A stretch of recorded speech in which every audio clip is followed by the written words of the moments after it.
So good. So it's noon. So I'm going to so, so so I'm going to introduce. So I'm going to introduce Vivek. So he is a PhD student here at the University of Utah, working in machine learning and natural language processing. He's got, he's only been here a couple years, but he's got quite a few papers already. So he is a graduate before that of of IIT Kanpur, and so has and was working as a research fellow in Microsoft Research Lab India. And so, as I mentioned, he's generally interested in machine learning, natural language processing. And today he's going to tell us about so inference on tables with semi-structured data. And so I'll give the floor to you and mute myself to turn off the background noise. Thanks, Jeff, for introducing, and thanks everybody for attending this in the afternoon. I know many people are hungry. Usually we used to have pizza or something if we were offline, but it's okay. Let's still keep the enthusiasm. So let me share my screen. Okay.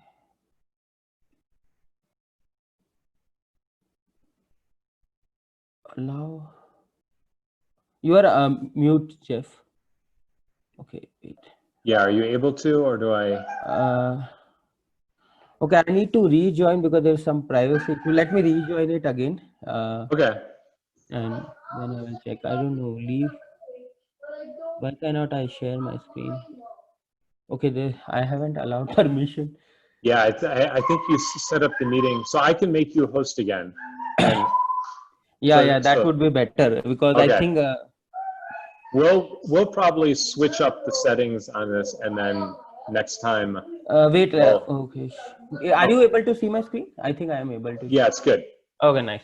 Good. Oh, so as long as I'm talking, so I'll say one more thing about Vivek. He's been running the Data Science Club for the past like 6 months or so, and including organizing this fantastic seminar series over the summer. So I also want to recognize him for that and thank you for doing all that. Okay, I think you're good. I'll give you the floor again. Okay, thanks. So just need to add one more quick announcement. So these are a club website which I already posted.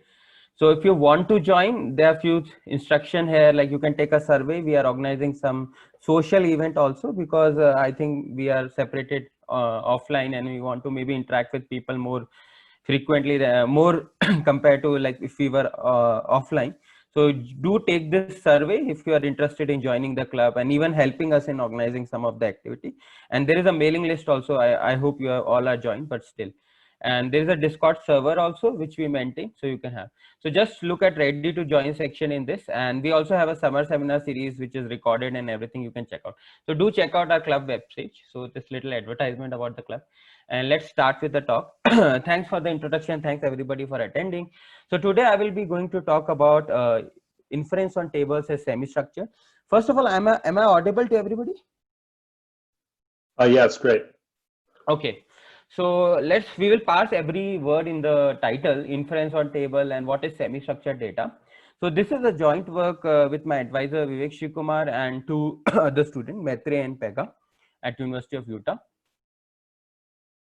So let's look at what I'm talking about, what the problem is. For example, you are giving a table like which is there in the right side. This is a table about dress age. And you see there are some key value pairs, there are some subtitles like characteristic presence. And now I have a hypothesis sentence which says, like, for example, both men and women compete in the sport of dressage.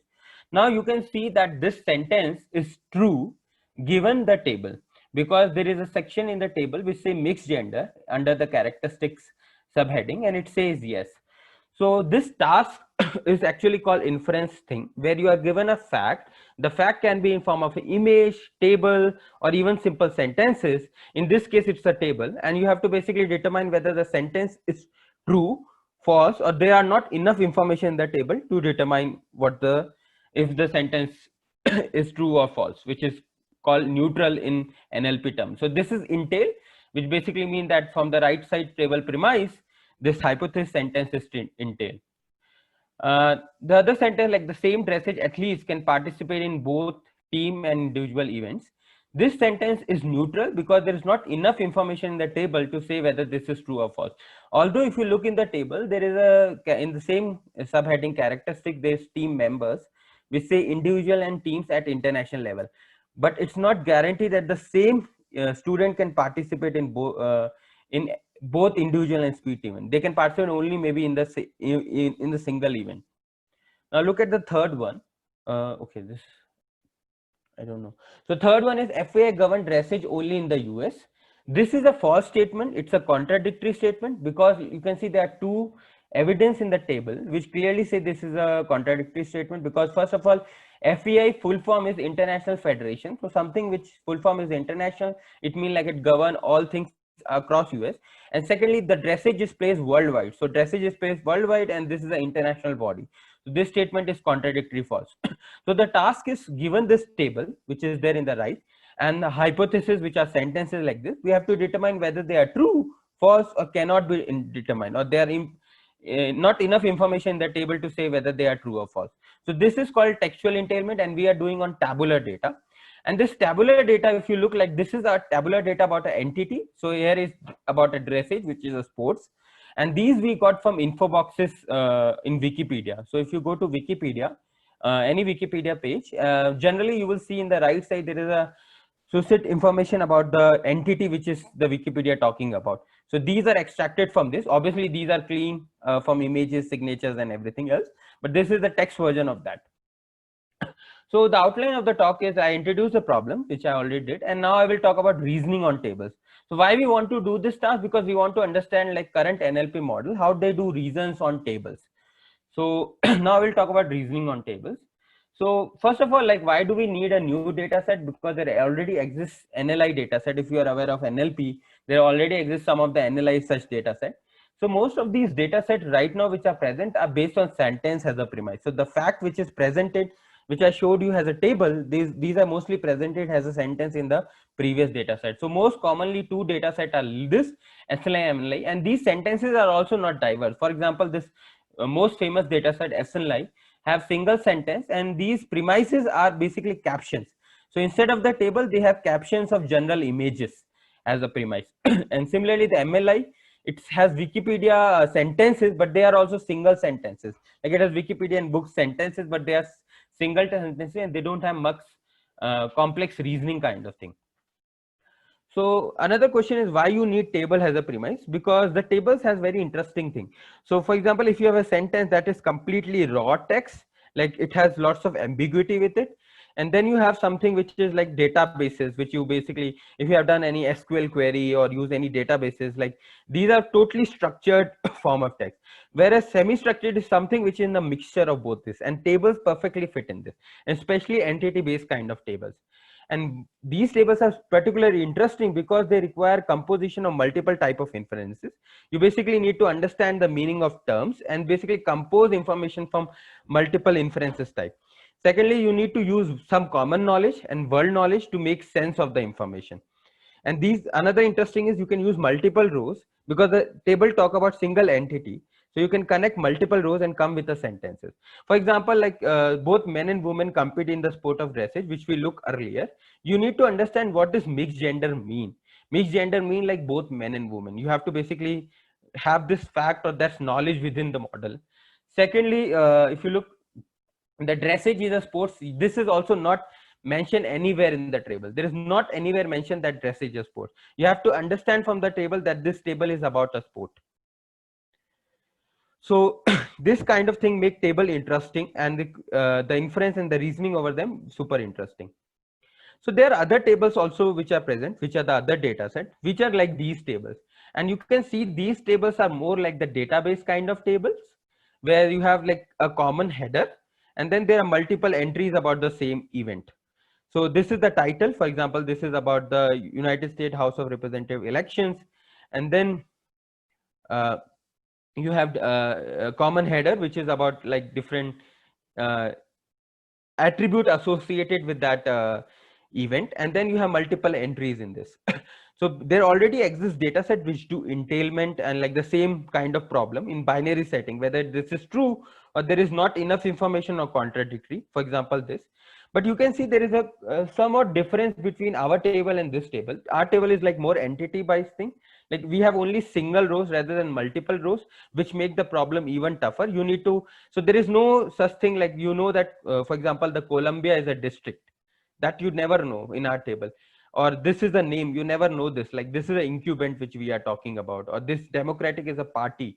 These header is totally missing in our thing, and only there is one row which is presented in our table. So, and each column contain information about particular attribute. So you see there is common information about this thing. For example, you district, and I give you all of these things, or I give you all of these things, then you can basically find they are all politicians, they are incumbent members of thing. Or I give you all this thing, okay, then you can understand, okay, I'm talking about party. But in our case, there is only one single information which is present. So there are differences between these tables and that tables. And I think the other tables are more complex and has more semi-structured thing. And this actually, they also stated out in the paper. For example, they look at the reasonings which are present in the table, and they found that the reasoning which are there in these things are more SQL kind of reasoning, which are numerical, temporal, spatial in nature. Like these are very similar to the SQL thing. You do aggregation in SQL, you do negation in SQL, you do counting, comparison, you calculate uniqueness. So these are lesser complex reasoning. They are more structured based reasoning rather than semi-structured based reasoning. So the common attribute header and the same rows, kind of rows which are there, make the task little easier. And you will find that this task is more about lexical matching and doing counting and mathematical operation, where the task which is associated with a table has more other kinds of reasoning also, which I will discuss in the coming slides. So before this, if anybody has any question? Okay. So let's talk about annotation and artifacts. So now we have this reasoning about table. Now let's talk about annotation and artifact. I will explain what is annotation. All annotation, I think you already know, like how we collected this data. And second, what is artifact problem? So we collected this data by first looking at the Wikipedia info boxes. We scraped the Wikipedia for info boxes. And obviously we will give this Wikipedia info boxes to crowd. So we expect them to know these Wikipedia boxes, info boxes. Otherwise, it will be harder for them to write any statements. So what we did is we rank the Wikipedia info boxes, or you say the Wikipedia page. You cannot rank info boxes. You can only rank pages, but the most viewed in several categories. And then we take the top like 100, 50 out of them. So we take the most viewed Wikipedia pages, extract the info boxes out of this. We did some pre-processing because some tables are very split, some tables are super complex, some info boxes are super complex. There are images, there are captions, there are superscripts, subscripts, signatures, references, citations, and all this. So we did a lot of pre-processing. We even split tables which are like very big into 2-3 parts, which have, like, for example, according to the subheader. For example, like a table about a city will have information about the elective run of the city, like who is the mayor, who is the president, or elective municipal corporation. And it also has information about the local like area of the city, water bodies of the city, and all. So you can separate this into 2 tables instead of giving 1 table only. Then what we give is this: we take these tables and give it to MTurk annotators, and we ask them to write sentences such that one is true, one is false, one is cannot be determined. It can be either true or false because there is not enough information in the table. And we give this with examples in a proper template so that they understand the task easily. We also tell them, like, don't write common, like very simple sentences, like just stating, like, for example, if a table is about a person, you can write, for example, like the person was born on this. This is not an interesting reasoning statement. You can just look at the table and, okay, this is implicit from the table. We ask them to do some inference over the table and then write statement. Finally, we took also some of the tables as a verification set, which is mostly into the development and the test set of our data, and asked 5 annotators to see whether the label given by the generator is correct or not. So this is our verification in the test set. We did it for the verification test set. And then we basically look at inter-annotator agreement, like how many annotators agree on the label given by the original generator of the sentence. So now let's talk a little bit. So we have this data with us now. We have the verification and inter-annotated agreement also. Now let's talk about, before even going to model or anything, like artifact problem in NLP and even in ML. So the problem is basically like models trained on specifically on NLI dataset are prone to learning spurious patterns. So if you look at the task is like, given the table and the sentence, you have to determine 3 labels: yes, false, entail, contradict, true, false, and cannot be determined, neutral. So now the point is, these machine learning models, which are probably black box kind of thing, deep learning, they don't know what they are actually doing. We can never like inspect them thoroughly of what they are doing, and they give you the right answer, but they might be giving you the right answer for the wrong reasons. They might not be doing the reasoning as we humans were doing to get to the right answer. For example, like it has already been shown, like in the analyte task at the sentence thing, no and not, if there is a sentence which has hypothesis has no and not, then the machine learning model or the NLP model is likely guaranteed to give it a label as contradiction. So if it see a no or not, it just give it a contradiction. It doesn't care about the premise at all. So they predict the correct label even with incomplete or noisy input. So one good way of checking this is you remove the premise, which is the table in our case, and just give the hypothesis and ask the model to predict the sentence. So it's like incomplete input. So ideally, to answer the question, you need both premise and hypothesis. But if you remove the premise or give a dummy premise or wrong premise, then how does the model behave? And it has seen that even if you do this thing, the model predict very good accuracies. They are able to get like more than, like if you do a random thing, then it should be 33% roughly. The model can give you even twice of this accuracy, and this is true across all the data set which is released right now. So this is called hypothesis bias baseline. Yes. So I'm having a little so I'm not sure I'm grasping all the so like all the subtleties of the no and the not. Yes. So I'm not sure what it means to the model to saying that it's that there's going to be a contradiction.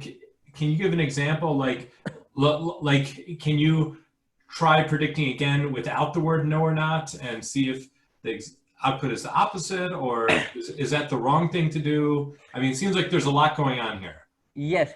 So actually, there are in NLP already methods to interpret how models reason, and the thing which you are saying is called input reduction. So basically what you do is like you find words which are more prominent or which you think likely get to a prediction, and now you start removing them. Although there is some subtlety issues with this, because once you start removing words, the sentence itself may lose meaning or it become random. But if you do it in a smart way, then maybe you can check whether the model actually is using a no or not, or maybe just giving the right answer. But you are right, like just saying so how do people check how they are no and not? They basically check, there are multiple ways. They look at the attention first of all, which I don't think so is a very great way. They also look at input reduction, like they change the sentence by removing no and not, but the same meaning, and the model flip the prediction. And secondly, they remove the premise and say, okay, just have a hypothesis based classifier, and they find that no and not predictions are mostly, like in the training data, are giving contradiction, and in the test data they are also giving contradiction. And this is not with just no and not, it can be either with some entities, like for example John is mentioned, and John is highly correlated with label like contradiction, for example, then it may predict contradiction in the test set also. And the same thing of John frequency is followed.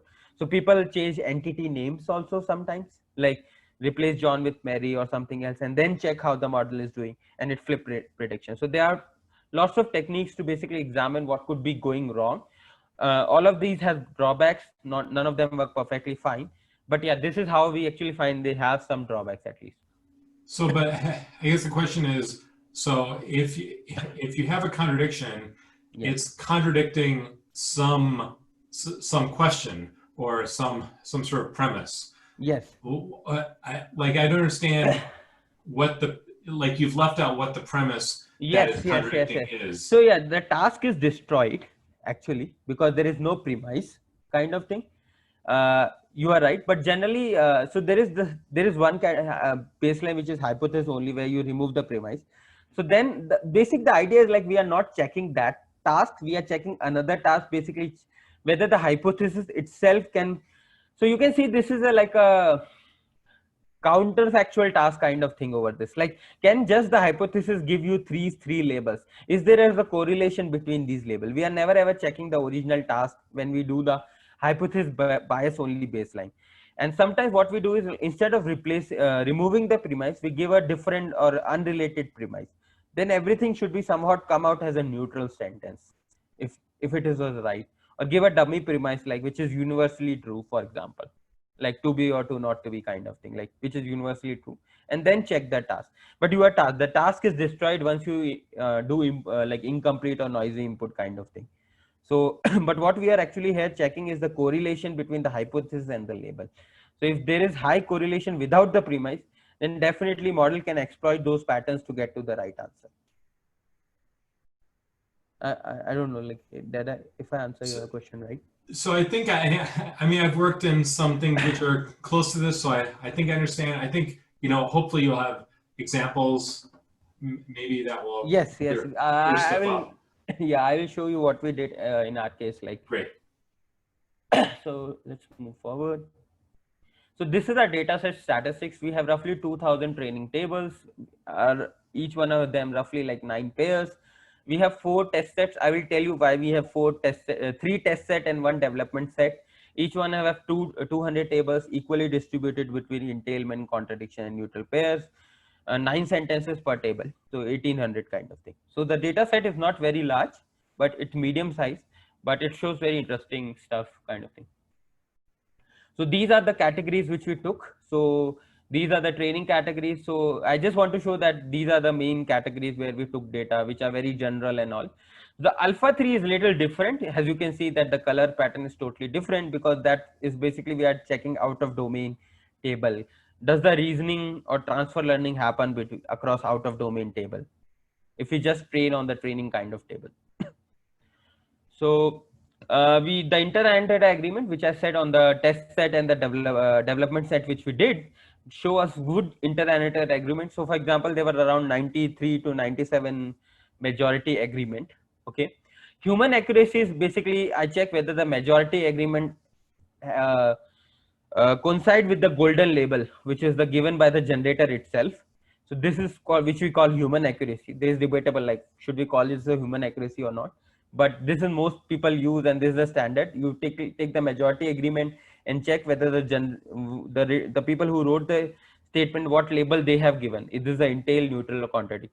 And Cohen-Kappa check inter-entity agreement statistics, and it's good to have value above 0.6.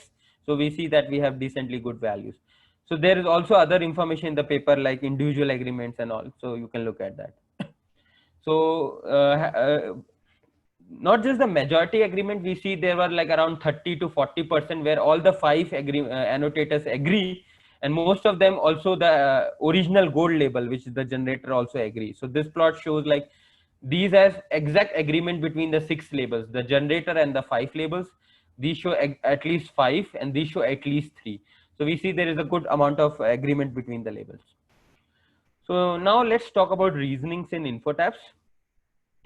So once we have this data set, we want to look at like what kind of sentences people are writing and what are there. So to do that, actually we took 160 pairs from the development set and alpha 3 set.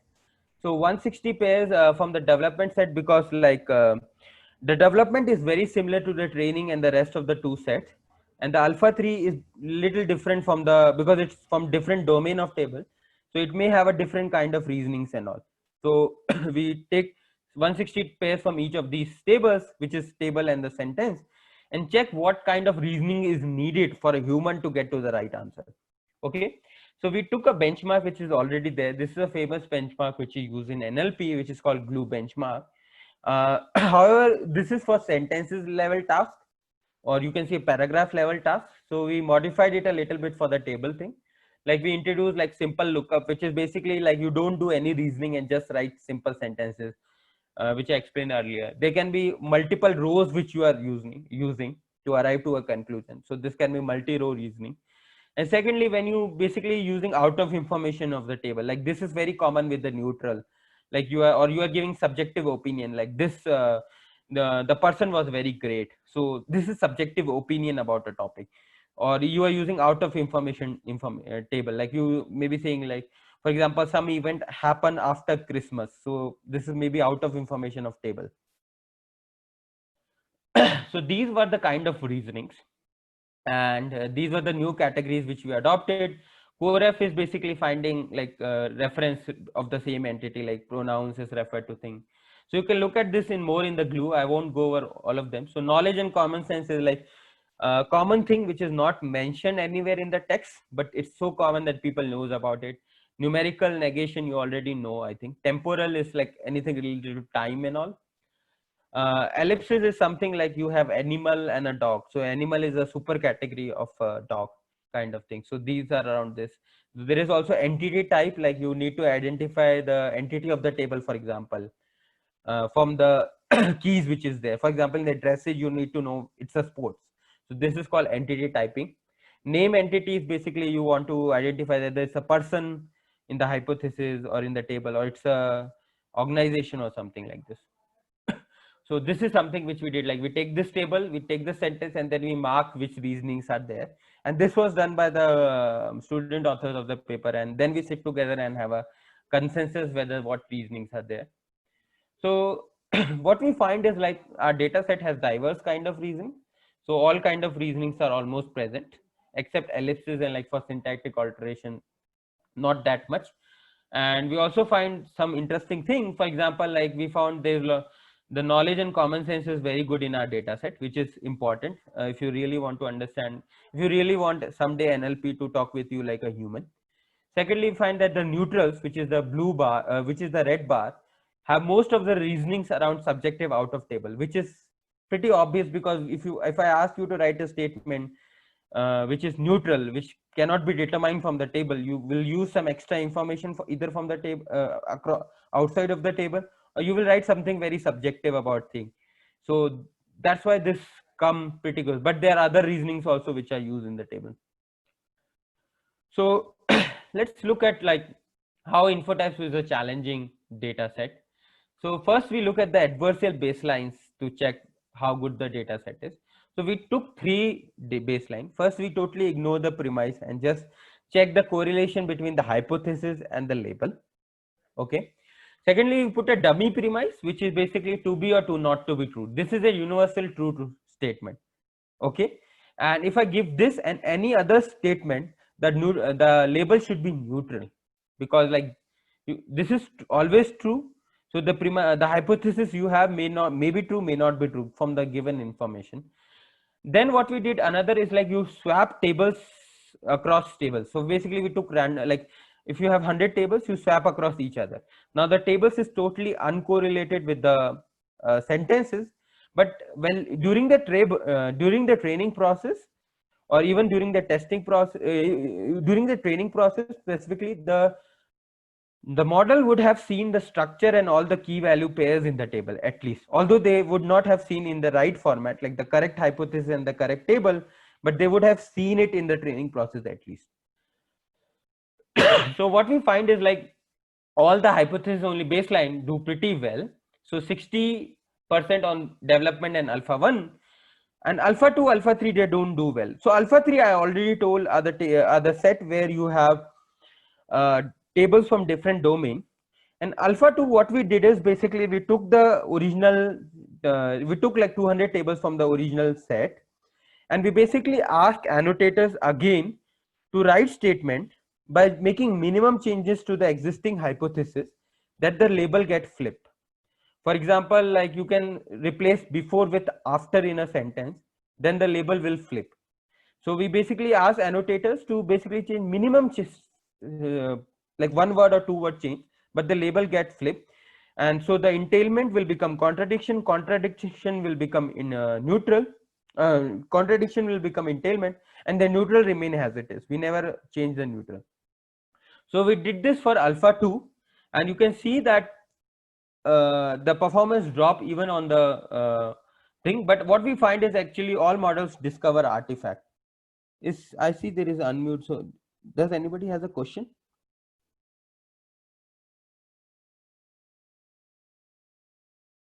No, okay, fine. So, Yeah. so let me ask you a question. So, so these are these are baseline approaches. These are not. Yeah, these are baseline approaches. And so you created these alpha 2 and alpha 3 Yeah. ways to assess the accuracy that are you know meant to show the like lack in the ability of these baselines. Yes. So yes, we made alpha 2, alpha 3 to basically show two things. First is like, okay, these baselines. So the basic idea is showing that if you just use development alpha 1 in the training set, the model is exploiting artifact. And once you make this adversarial baseline, these artifacts, the model cannot now use this artifact and the performance get dropped. So this was the main idea about having those baselines. They're basically showing that although all of them have similar kind of reasonings, like they require same information to reason, but the performance across them are very different. So the idea is we will release multiple test set which has differences across each other in a subtle way and show that the model can do well on few of them but not all of them. So, Yes. and do you know do you explicitly know what the artifacts are, or No. or So, it's just like, well, if it's not doing well, then it's probably picking up on artifacts. yeah, so it's very actually hard to pinpoint what exactly the artifact is, and people has done lots of experiments. They have made model aware artifact pruning kind of thing and all those pruning of data set kind of thing. But the models, I don't know, they have so many parameters and think they exploit like different kind of artifact, like so they may exploit syntactic artifact. These are all semantics which we are thinking of, maybe lexical or this thing, which are visible to us. But there may be correlations between the words or some syntactic stuff which is happening. You never know, there is some neuron in the neural net which is giving artifact clues. So it's very hard to pinpoint exactly what artifact is used, but you have basic few ideas about where things can be going wrong. So you can basically have multiple test sets. So we only made like 3 sets, but you can have like 5-6 sets and see where if a model was, if on all of these, if I take a human, it will do pretty well. It will, if it don't do pretty well, it will do at least equal, which is seen in the human accuracy baseline also. All of them were doing around 80% accuracy on these baselines, 82, 82, 83 kind of thing, roughly same. So, but if you look at the model, there is huge gap between one data set and the other data set, which raises an interesting question like why this is happening. So in this case, probably the artifact, and even in this case, maybe there is some other artifact it's exploiting, but it's not that prominent, like it's not that correlation kind of thing.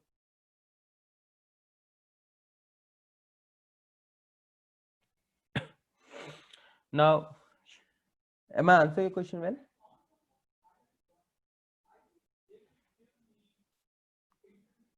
Okay. So let's move. So now the table challenge which come along with data set is how do we represent table?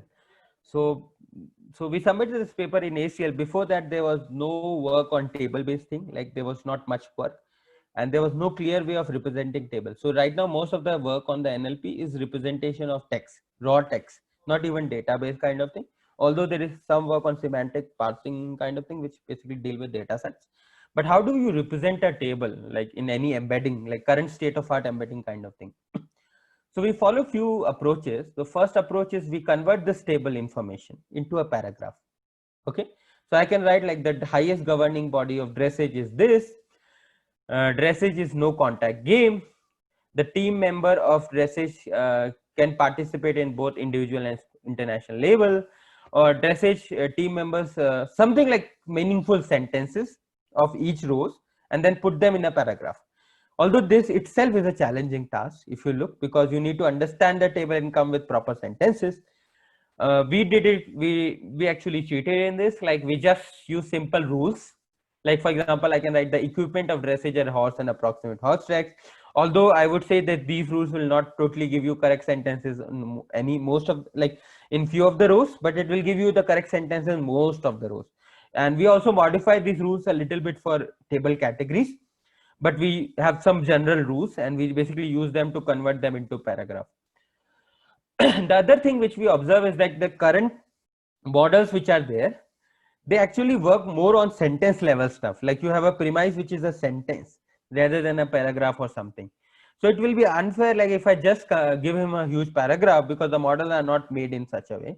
So what we did is we basically take this paragraph and basically check the closest sentence to the hypothesis from this paragraph. And for this we use word vectors and word mover distance kind of thing. Although this itself can bring errors because you may not find the right sentences. So for doing that, we took top 1 and top 3 to basically have this thing. And the idea is basically like not all the rows are used for a given hypothesis. Only few rows are used, and which we found actually very true. Like you cannot use all the rows which are table to write a premise, a single to write a hypothesis, which is a single sentence. The third is we adopted from the TAFFACT paper, which was recently released, which basically say I don't care about the sentence, although the BERT is trained on sentence and all. I just give key value pairs like key colon value, and if there's multiple values, I separate them by comma, and across rows I can separate them by semicolon. And I just give this a little bit like a structured form of thing without any ambiguity kind of thing, and let the model figure out rest for me. See, we adopted these 3 things, and these are the results which we got. So this is sentence mean, like the word mover based thing. This is paragraph mean, like we took the whole paragraph, and this is the structure kind of thing. And these are across different data set, and this is the accuracy. So first thing which we observe is training on the full sentence. Go ahead. Sorry. Can I ask about what this TAFFACT is doing? Is it effectively creating a sentence where it has the key part as like mixed gender on the left part, then it puts the semicolon that says yes and says, okay, that's a sentence. Yeah, that's a sentence. Yes, a sentence. Yeah, this is a very dummy structure based line. I do agree. So it's just say mixed gender colon yes semicolon equipment colon horse comma appropriate horse track semicolon, like this. It's just a sentence kind of thing, or I don't know whether you can call it a sentence also, like, but it's just put out like just just go over the table and put out the information there. That's all, like left to right. Oh, okay, and then each row is an individual sentence, and it doesn't keeping information about the roles themselves. Yes. So the semicolon somehow have the information about separation of the rows, and the colon has the information about separation of the key and the value somehow. So the information is there, but it's hidden in the colon and the semicolon kind of thing. Sure. So okay, great. Yeah. So first, what we observe is that training really helps. So this is the hypothesis only baselines, the artifact baseline. So you can see, like, if you give the full premise, you actually perform well. You do pretty well. You perform better. Secondly, if you look at the human accuracy, we are still far away from the human accuracy, which is the difference between the bars and the dumbbell which I have formed in the top. So there is a difference. Secondly, when you give the TAFFACT or the structure thing, you have a slight improvement, only slight. So this also say that using a structure can really help. So, but you have to come with a better way of representing structure, maybe graph or something else. So which we are looking at right now. Okay, how do we represent structure format? So what we conclude from this is basically like training on the hypothesis only baseline is actually good, but training on the full premise give model improvement in performance. So it started to reason, it started to learn, but it's still far away from human level stuff. And last is there's a huge gap still between alpha 2 alpha 3 compared to alpha 1 and depth. So there is still some artifact which is exploited, and that's why there is a gap like this from these 2 bars compared to these 2 bars. We also did one thing. So if you remember last time we annotated 160 pairs for the reasoning kind of thing. We actually run the model on those of them and see how much they are able to do right for each pairs and how much reason they can able to do. So you can do some interesting stuff from this. Like you can see, like it doing very well on subjective out of table, like it's finding neutral easily, and it's able to do that because it can find subjective thing very well. It's not doing very well on CoreF, which you can see there's a gap between CoreF and thing. So this is a human and this is the Robota. The left is human and the right is robot. The robot is a bird-based model kind of thing. It's a state-of-art kind of model in NLP. So also multi-row, it's not doing that's good. So subjective out of table is doing good. Quantification is doing decent. So somewhere it's doing something decent, and many places it's not doing good. Simple lookup it's able to do well because it doesn't require any much reasoning. Temporal also it doesn't do very well. It's doing okay in kind of temporal at some places. So you can see there is a gap in reasoning across many things, so we didn't analyze it thoroughly. We did this after the paper acceptance, so there was not much we did. But yeah, this is an interesting thing. And also this annotation is very hard to do because it requires a lot of consensus and everything. So we did only for 160 pairs, but it's interesting to look like which reasonings can model do actually and all, and not. So what does our experiment tell us? First of all, like we should always have this incomplete baselines or some way of kind of another real kind of baseline. So I could have put majority and random baselines as one of my baselines, but that won't be that interesting because there are artifacts in the data and the model exploit them. So hypothesis baselines should be there in the experiments. Secondly, model does not do well on all the test sets. It do only well on few of the test sets. So we should have multiple test sets. I'm not saying just split the data into 5 parts and make 4 of them as test sets. That won't be that useful.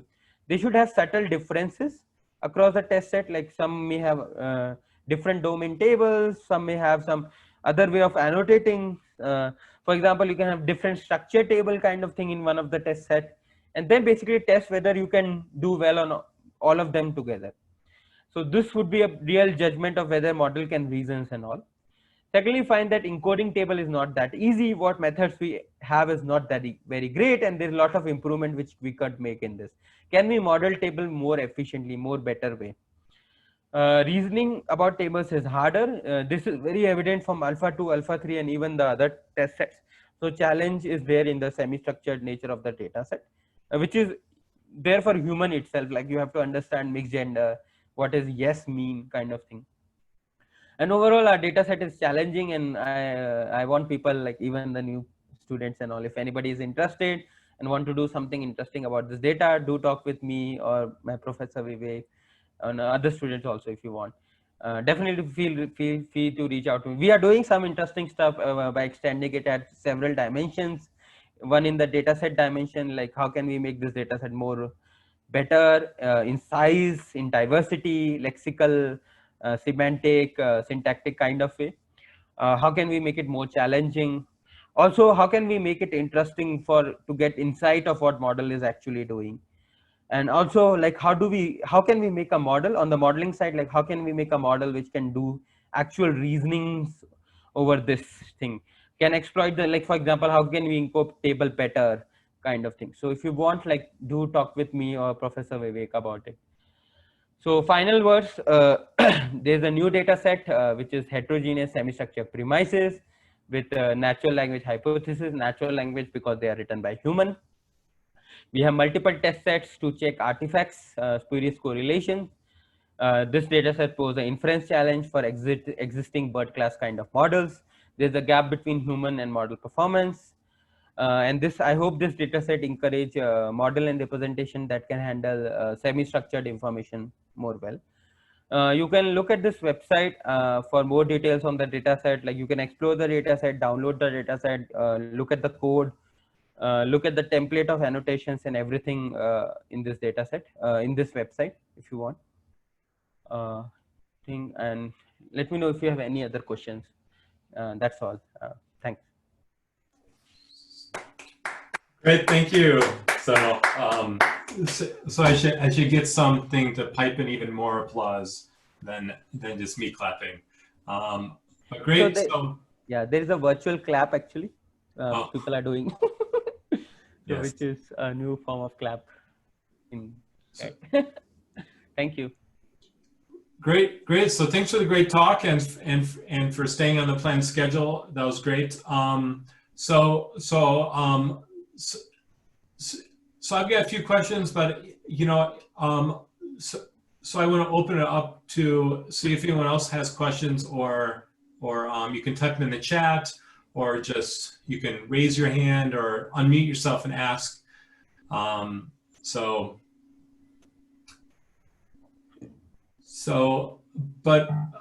But while other people are maybe thinking about questions, let me try and ask more general kind of insight question about this. So I think I understand there are these other even more structured sorts of data, like a knowledge graph. Yes.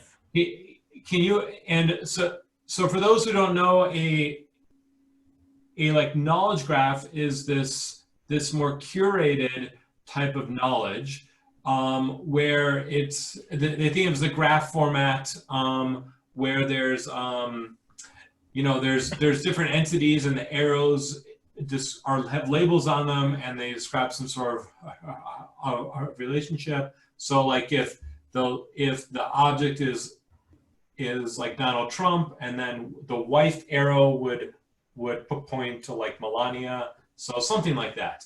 And so you have this huge net graph of structured in here that captures a lot of information.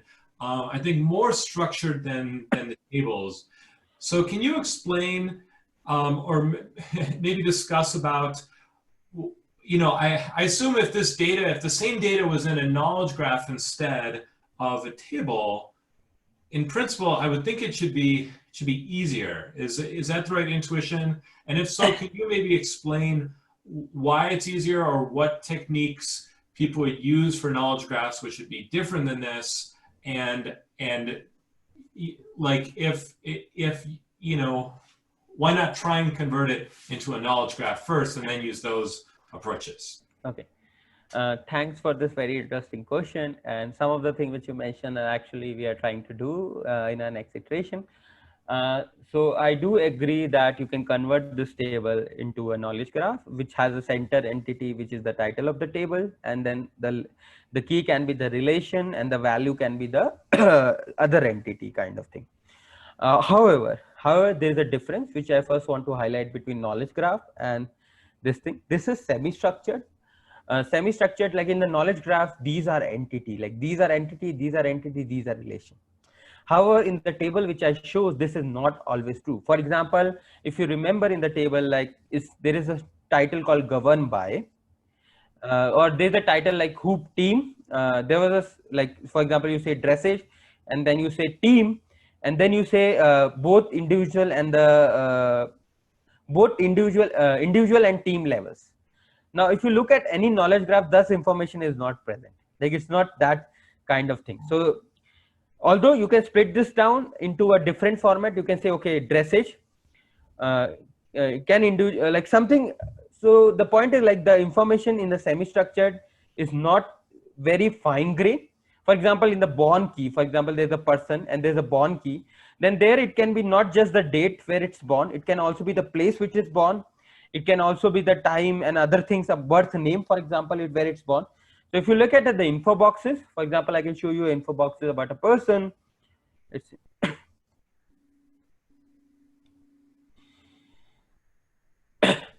So yeah, you can see in the born case, like, okay, where is the, yeah, born case, it's the birth name is given, the birthplace is given, and the birth date is given.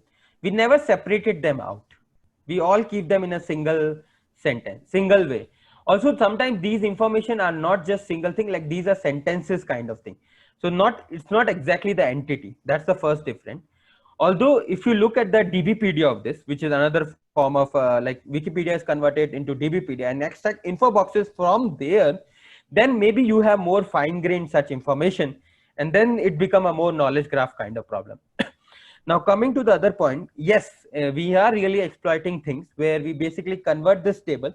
So if you remember in the slide, we have this question like, how can we represent this table? And one good way of representing table is graph, because you can see this table as some form of graph in it, as we highlighted.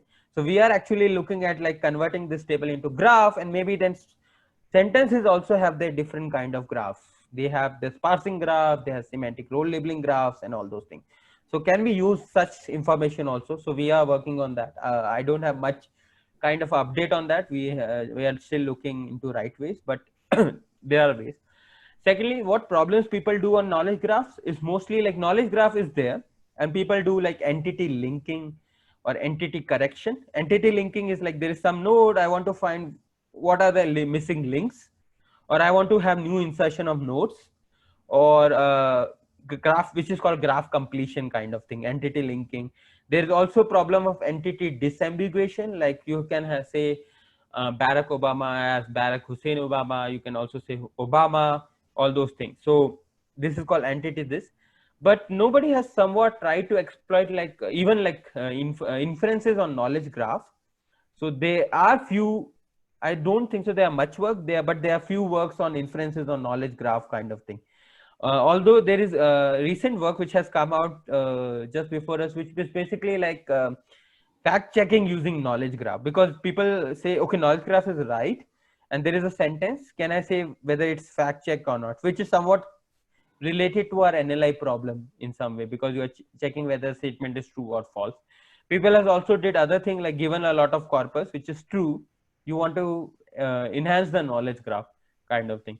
So these are the two most common, but I still feel that the table has less information, and in a little bit like a semi-structured way, not totally structured way, and which make the problem a little bit difficult. I don't think so there will be any relation like mixed gender and entity like yes in the knowledge graph.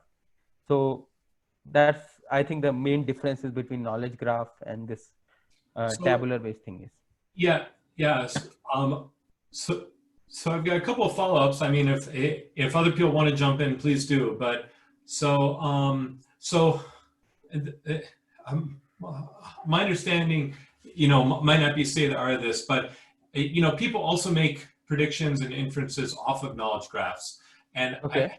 I think there are two ways I've seen. There quite possibly more. One is more of a logic-based approach where they use the structure to kind of use inference based on, they try and convert the question, the premise into kind of who is the mother of like Barack Obama, and then it says, okay, I need to look up and find the link which corresponds with mother, and they can answer it that way. And maybe there's they go through word embeddings in case mother is female parent or, something like that. I've seen also some ways that try and turn the knowledge graphs into these embeddings again, and then use that structure.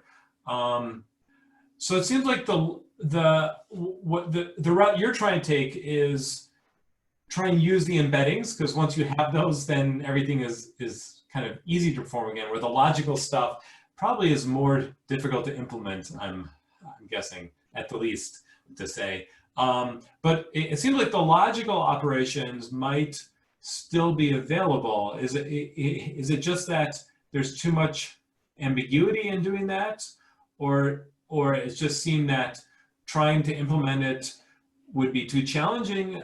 Like, you didn't seem to take that route at the semi-structured, or does that be a follow-up work?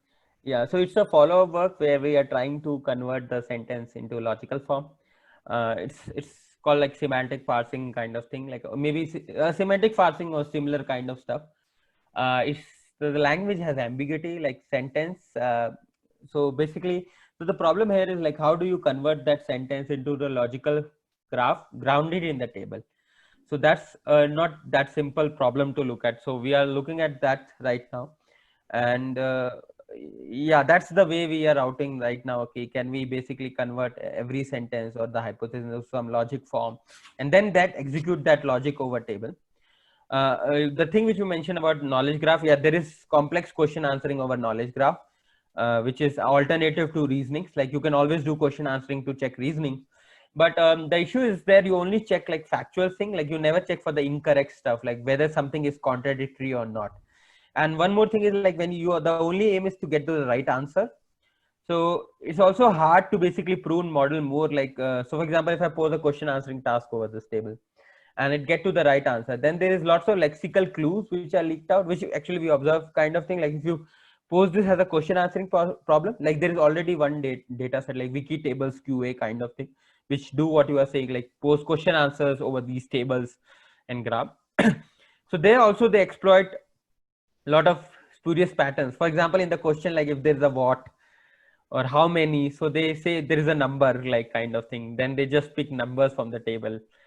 So there are also difficulty with question answering, like how do you evaluate them. Also there is an NLI thing, but I feel like NLI is more of a inference, a logical way of doing things. There's a deduction step, like, you know, this, if this statement is true, then I can come with a human kind of reasoning with proper logic to arrive to that statement. However, how the machine do, we still don't know, but we are trying to see if we can make this logic embedded in the machine way of thinking. But that's a challenging task, and definitely talk with Vivek, like what we are doing. I think he will explain it much better than me, kind of thing. But yeah, we are trying to do these things in the next iteration over InfoTabs, what we can do. But it is a very interesting and valid question, and it's already pointing about things which we are doing. Yeah. So one more general question. So yes, you know what you're trying to do is there's this text structured data which we've made a lot of advancements over the last decade and 5 years even to advance understanding of text. And then there's a world of knowledge graphs as well, where you can sometimes do very accurate predictions. Think of it like looking up in a database. If you ask the question the right way, you can exactly get the answer, right? Yeah. For certain specific types of questions. And you're dealing with something in between. And so the question I have is going forward. So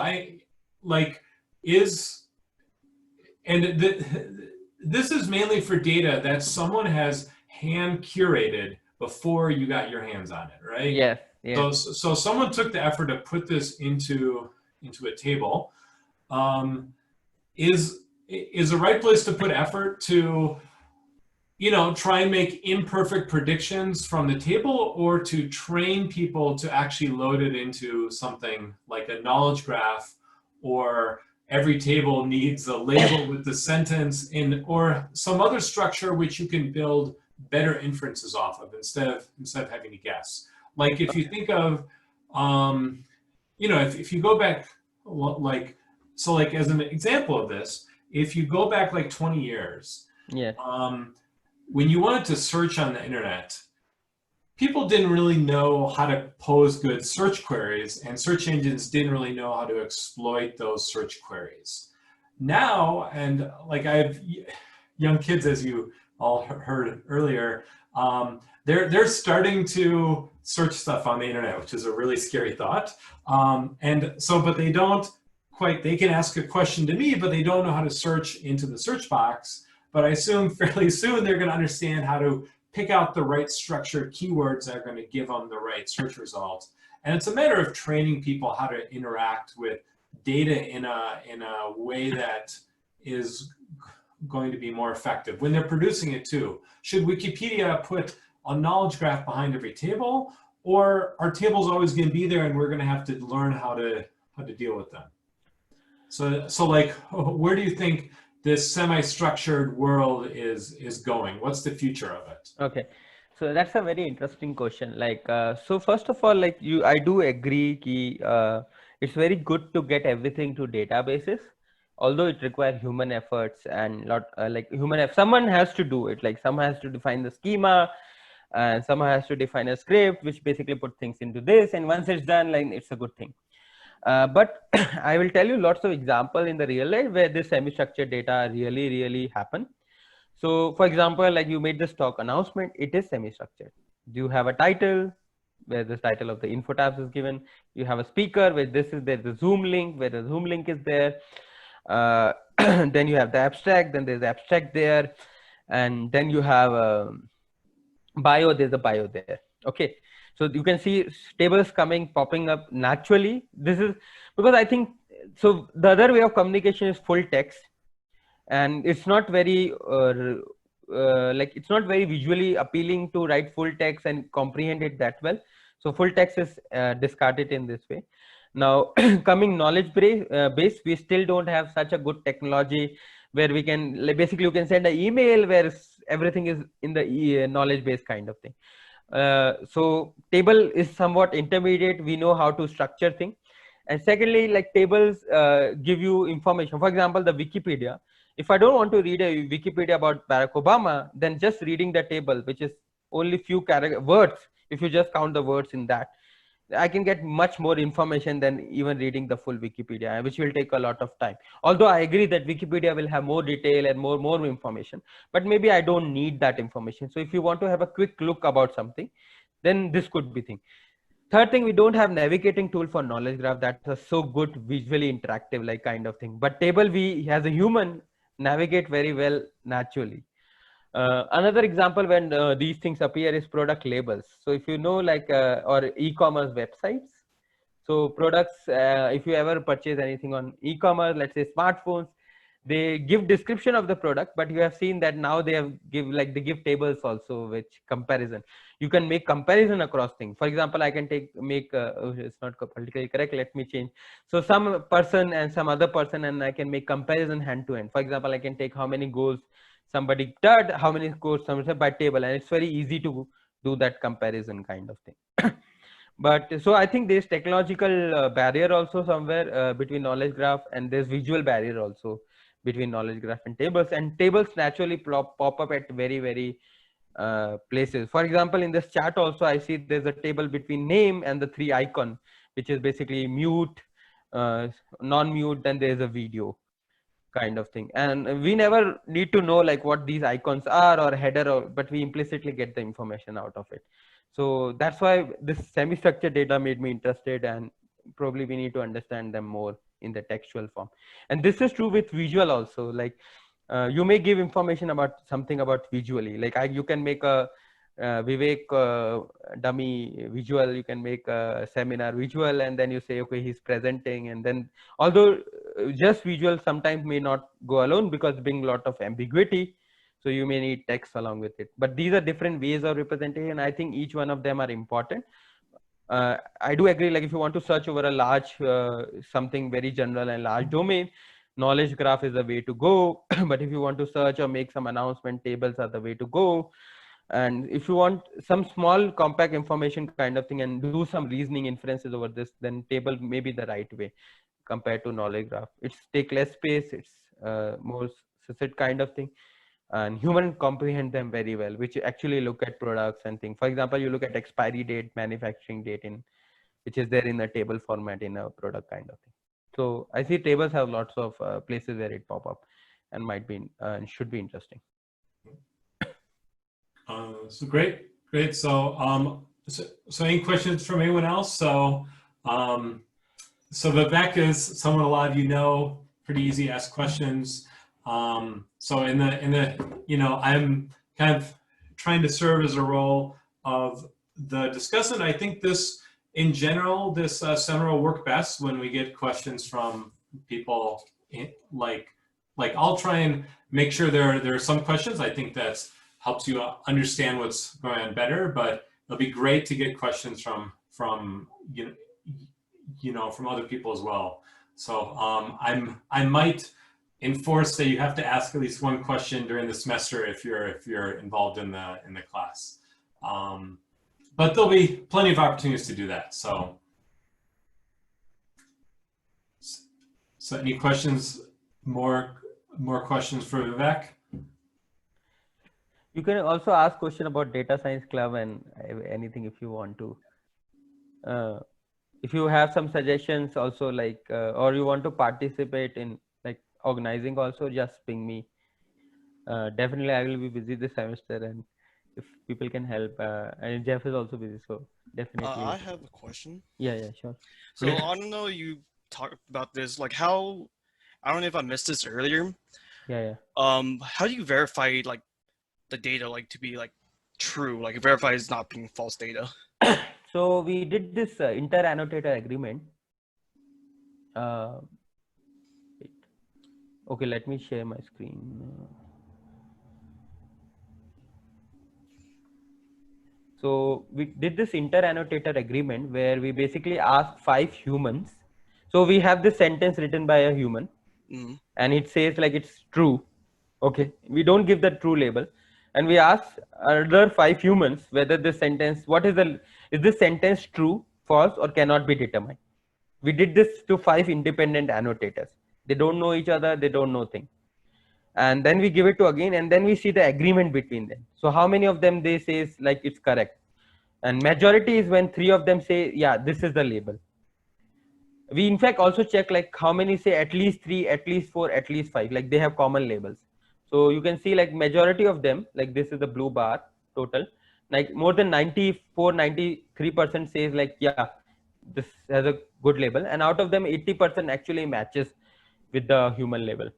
So 80 84 80, like this thing 80 84 kind of thing, 80 80 not this, sorry, this thing 84 80 thing matches with the majority label. So this means like our data set is somewhat right around this range. At least there will be noise in the data, there will be ambiguity kind of thing. For example, somewhat there's common sense and knowledge used, maybe people are not aware of something, then there may be ambiguity in this. But you generally it's around 80 84, and the model is far away from this. So this is how we actually validate how much good this data is. We have more statistics about this inter-annotator in the paper. So you can also look like individually how much correct matches happen. And we have other measures of kappa also. Also we have some like I forgot now many things, but there are the statistics also in the paper, which you can look in the appendix of the paper. Did I answer it well? Okay. Yeah, that's answered my question. Thank you. Thank you.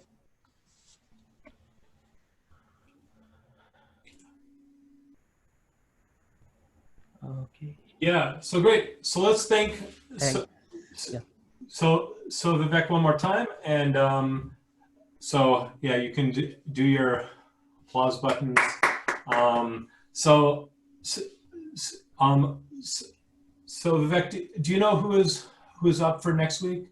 So I have to check it out. I think there is no one from like something who committed, but I can ask maybe some professor. Sure. Okay.